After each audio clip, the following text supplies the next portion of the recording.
What's going on, man? It's your boy Geimer back with another YouTube video that's gonna make everybody's life much easier. These are the best strategies that you could use right now in NHL 23, in my opinion. Easily, I've gone back and forward using many different variations, behind the net, overload, crash the net, all different sorts of things. And I finally found the strategies that I like and that I'm gonna roll with for a decent amount of time this year. So without further ado, let's get into the video. And so as you see, for the first line, we're rolling with behind the net as our offensive strategy. I went back and forth on overload and behind the net a lot. I've used behind the net for so many years. And I switched to overload throughout the week. Didn't really like it. And I found my way back to behind the net. So here we are. I find that you can do a lot of the plays better. Cooch pass from behind the net. A lot of glitchy stuff that I will show in another video that you could do with behind the net. You can set up your players much easier and get way better scoring opportunities as well. If somebody is skill zoning you, I feel like behind the net is easily the best strategy that you can use. So on the carry and dump, I got it all the way to 0. For cycle and shoot, all the way to 0 as well. And then energy and block all the way maxed out. The reasoning behind this, carry, it doesn't really matter. I ain't gonna ever dump the puck. Who dumps and chases the puck? Let's be honest, right? No one does that. If you do, you're doing something wrong. All right. Cycle all the way down. I ran with shoot at 6 for the past like 2 years. I was up here for a little bit. Around there, I decided to go with 0 on cycle this year. I feel like my guys get a better mix of kind of forming themselves down low and getting back out front for a one-timer opportunity. On shoot, I just felt like they would sit behind the net a little bit longer. I'm not really sure what was up with that. Because cycle, you'd feel like they'd sit behind the net longer. But anyway, that's why I went with 0 on that one. Energy all the way to 10.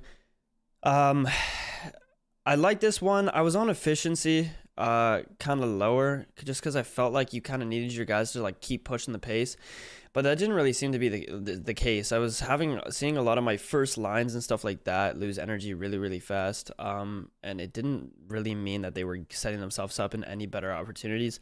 So I put 10 for energy and 10 for block as well. I mean, why would you not want your AI to try and block a puck? I mean, come on, let's be honest, right? So 10 for block as well. And then I got that the whole way through. So I run the same strats for every single line. I've done that for every single year. I know a lot of the comp players who do switch up their things, and they'll have like overload as their second, or they'll just have like different bars and stuff like that. I don't do none of that. I run the same way all the way through. 0 0 10 10. Those are the straight 4, and behind the net for all of them. So the whole way through like that. And like I said, I'll continue to run like that for the rest of the year, as long as it keeps working through. I might make adjustments to some of the bars, keep trying stuff out, and if I do that, then I'll make a revised video to show y'all what I changed. To go into the defensive strategies, I've ran with the same defensive strategies since like NHL 20, and they always work out for me this way. I run 5 hold the line and pinch. I like it right in the middle because I like how my comps having that mix of what they want to do. I run 5 for cycle and shoot as well, because I like having that mix. Again, I like to have them doing both, a bit of both. I don't want them doing more than the other. So I put it in the middle for all my defense, and I feel like I control a lot of my defense anyways. I click onto my defense a lot in certain situations, so I don't feel like these do too much for me. Yeah, so I run that all the way through as well. Same thing, and then yeah, I play my first line D at the start of every game. As for the team strategies, this is where we get in depth a little bit more, right? So for my forecheck, I run a 1-2-2 passive. 1-2-2 passive plays more like a 1-2-2 aggressive right now, if people don't know that. So I'm running with that right now. I'm running with a 1-3-1. This is a little different for me this year. I've never ran a 1-3-1. I've always been like a 1-2-2 red. And I don't know. I tried 1-4 last year as well. I didn't really like it. but 1-3-1, I just found like it had a good amount of pressure all over my neutral zone for me. 1-2 red felt a little, I don't know. It didn't play to my style this year, at least in the first couple weeks that I've played. Maybe it'll change when I'm playing some more competitive players and stuff like that. But 1-3-1 right now is working out really, really well for me. I love the pressure that center gives right at the blue line, as well as the three guys in the middle. And then I got my right D hanging back. So I feel like it works out as well. Like, you're clicking on the guys, right? So you're throwing them out of position. One thing you do want to be cautious of is, like, if you're grabbing your right defenseman and throwing him into the neutral zone, he's obviously not going to be playing back, and he's not going to always find his way back to that back blue line for that support. So be careful with who you're clicking onto and who you're dragging out. In these situations, I got to be honest with you, I don't touch my defenseman in the neutral zone. I leave them. Main reason of this, I will grab my center and I will play with my center throughout the entire neutral zone unless I have a chance to click on and poke check a puck with somebody else. Otherwise, if you're grabbing your defenseman and throwing them out of position, they can't find their way back. They get lost. They start scrambling around the ice. What I'm telling you, grab your centerman on this 1-3-1 and play with him around the neutral zone. Play with him and only him. People get so frustrated. I will tell you that. Stick to that and you'll be good. This year, I used to play at a balance on my trap and forecheck. I changed that up a little bit. I'm running with I don't know what bar this is. I think this is a 5 or a 6, something like that. So that's what I run for my trap and forecheck. I think it's press is what it's called. So that's what I'm running with right now. For defensive pressure, I'm running with protect net. That's what I've ran every single year, and I'll continue to run that this year. My defensive strategy, I'm using collapsing. I feel like it gives a good mix in the zone of all you guys collapsing together, and that's what I'm going to continue to use for this year.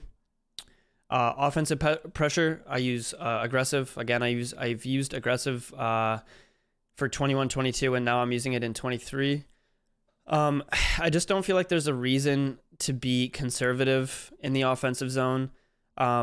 If you're aggressive and your comps are aggressive and you're playing like a 2-man coverage on a guy trying to break out the puck, there's a lot of pressure on them, especially in like a tight situation. If it's like a 1-1 late in the third period, like, people are nervous, man. Nervous. So that's what I'll tell you, man.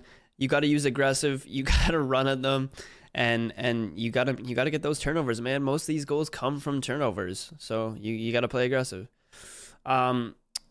Control breakout, strong side slant. I feel like this is the best one as well. You just you have that constant centerman. Again, on the breakout, it more or less comes down to what I do with my own player, right? Like I said before, I don't start grabbing players and throwing them out of play. I grab like a center, and I kind of just follow him around. That's what I do. I just shadow with one player, and that's why strong side slant works for me as well. On my breakout, I do stay wide. I used to run close support. I feel like I would get caught in my zone a lot with close support if people were playing aggressive, and everyone played aggressive last year because the way poke checks were. So last year I kind of switched to stay wide, and I'm liking it as well this year. As well, if you guys don't know, at the end of each game, if you ain't winning, change your stuff to leave zone early, and 3 high. That's your best bet. If you guys want that little insider tip, that's what you do. Because your guys will start playing high. You can get those quick 2-on-1s, 3-on-1s, 3-on-2s. You have numbers with leave zone early and 3 high in a late game situation if you're not winning. But for regular, I use stay wide. And that's all for the team strategies. My power play strategies, I still don't really know about these 3 here. These are very, very fresh into this year. So you could do a mix of whatever you want. It's kind of who you want finishing, who you want kind of holding the puck and stuff like that. So I'm just running for my line. McDavid as like the puck distributor, McKinnon as the finisher, and then Jokinen as the carrier. So I feel like for me, this has worked out well on my power play. I wasn't the best at power plays last year, and I'm feeling like I'm scoring a lot more with these strats. So that's what I'm going to keep running. And again, I'll do any revise if I think and find any different ways to work these. For my power play formation, I just run umbrella. I've used this for a long time. I feel like it's still the best one. I don't really know about the others. 131 is new this year on the power play. I don't really like it. It's I don't know. It's not very good. Overload, no. And then I feel like Umbrella plays really well to just kind of like that behind the net strategy that I play in a regular scenario. My guys set up really well on the post line for the cheese goal and stuff like that. So I'm just going to keep running with that. And then aggressive face-off formation because I like having Tayutin real close. And then if it's reversed, if it's on the right side, then Murphy's going to be real down low. And you could just get a quick one-timer, just a quick play if you get it back to him. And that's the reason why I like that. In offensive pressure, I run aggressive. There's no reason not to be aggressive on the power play. You want the puck. You want the best chance to score. So you get that puck. You don't play conservative on a power play. You go all out.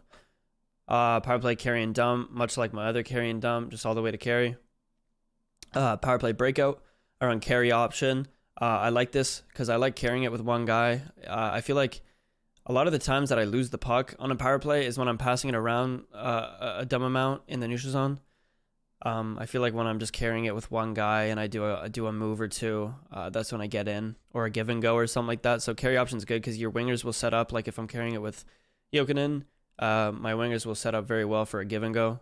So that's what I'm running.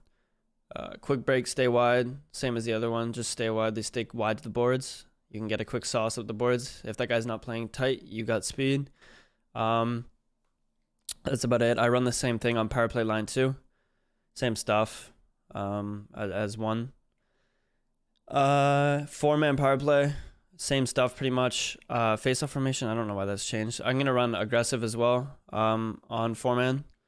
Umbrella and offensive pressure as well, aggressive. All the way to carry. I do think carry option probably on a 4-man is good as well. I'm not sure why this is on that safe. And then stay wide, kind of like the same stuff. It's all the same stuff. 4-man or 5-man doesn't change. I'm running the same thing. And then for my penalty kill, I'm running passive box and normal formation. I was trying to run aggressive on this as well, but what I realized is when you win it back with your centerman, that guy's right winger, if he clicks on well and starts skating real fast in the corner, he has a way better chance of getting the puck. So if you play normal, you see how the defenseman moves from being closer to the net to closer right in the middle, so you just win the faceoff right to him on normal. So I run that, and passive box, which just kind of plays like that box, like a perfect square, right? So again, on the power play, any tips? I would say don't grab your defenseman. You grab your defenseman, you're making a big mistake on the penalty kill. My penalty kill has been very, very good last year and moving into this year so far. I've had a lot of success playing with that strat, not touching my defenseman, playing kind of like with the 2 forwards, more or less the centerman. And that's helped me out a lot. So anyways, that's the end of that video. If you guys did enjoy, and if these strats do help you, please let me know in the comment section down below. If you guys aren't subscribed to me, please do. I'm going to be coming out with a lot more tips, tricks, and stuff like that, showing you guys all the cheese goals and shit like that. So I appreciate y'all for watching. Again, let me know if these strats help you out, and take it easy, everybody.